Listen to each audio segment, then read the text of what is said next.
আশা করব আপনারা সকলে ভালো আছেন। আমি সুখেন ঘোষ, আপনারা দেখছেন আজকের রাজনীতি। আপনাদের কাছে একটাই অনুরোধ, চ্যানেলটি সাবস্ক্রাইব করবেন, আমাদের পাশে থাকবেন। বন্ধুরা, আজকের আইএসএফ কে নিয়ে একটা প্রতিবেদন বানাবো। আপনারা নিশ্চয়ই দেখেছেন, শুনেছেন, এই যে 2024 লোকসভা নির্বাচন গেল, এখনো ঠিক হয়নি এনডিএ সরকার হবে না ইন্ডিয়া সরকার হবে, তবে সময় সেটা বলে দেবে। তবে বাংলায় যে একটা নতুন শক্তির উত্থান হলো সেটা বলার অপেক্ষা রাখে না। আপনারা বুঝতেই পাচ্ছেন আমি আইএসএফ দলটার কথা বলছি, আমি নওশাদ সিদ্দিকীর আইএসএফ দলটার কথা বলছি। এই ছেলেটা একাই 100, জোটে যায়নি, বামেদের সঙ্গে সমঝোতায় আসেনি, একা লড়ে 4টে লোকসভা কেন্দ্র এমন রয়েছে যেখানে তৃতীয় শক্তি হিসাবে উঠে এসেছে এই আইএসএফ দলটা। সুতরাং এই আইএসএফ দলটাকে ক্রেডিট দিতেই হবে। বন্ধুরা, 4টে লোকসভা কেন্দ্র এমন রয়েছে যেখানে বাম কংগ্রেসকে পিছনে ফেলে তৃতীয় নম্বরে উঠে এসেছে আইএসএফ। প্রথমেই নাম করব বারাসাত লোকসভা কেন্দ্র। এই বারাসাত লোকসভা কেন্দ্রে আইএসএফ তৃতীয় স্থানে রয়েছে, 1,21,400 বেশি ভোট পেয়েছে। অন্যদিকে ফরওয়ার্ড ব্লক বাম কংগ্রেসের জোট থাকা সত্ত্বেও 1 লক্ষ ভোট পেয়েছে।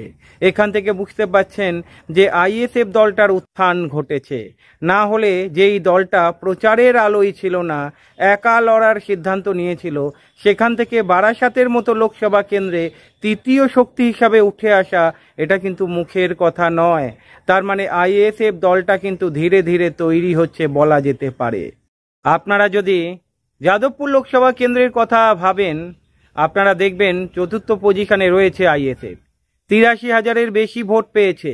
আর বামেরা পেয়েছে 2,58,000-এর বেশি ভোট। আমি একটা জিনিস বোঝাতে চাইছি, যেই দলটার ক্ষমতা নেই, যেই দলটা নাকি 7টা বিধানসভাতে লড়তে পারবে না, যার ফলে বামেদের সঙ্গে সমঝোতা হয়নি, আইএসএফ যেই দাবি জানিয়েছিল বামেরা সেই দাবি মেনে নেয়নি। আর এখান থেকে বোঝা যাচ্ছে যাদবপুরের মতো এরিয়াতে 83,000-এর বেশি ভোট পেয়েছে এই আইএসএফ।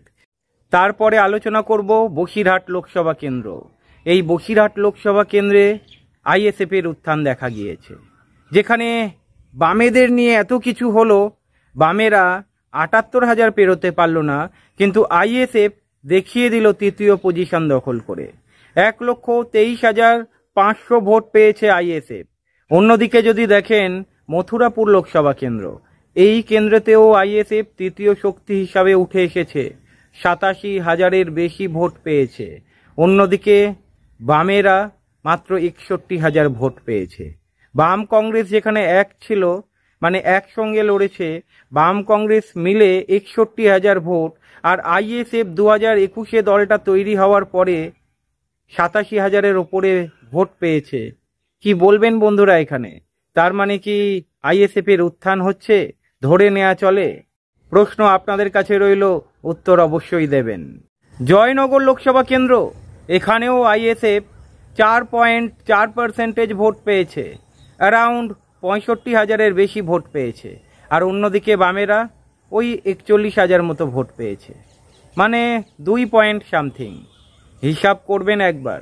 এই আইএসএফ দলটা কিন্তু আগামী দিনে শক্তি প্রদর্শন করবে।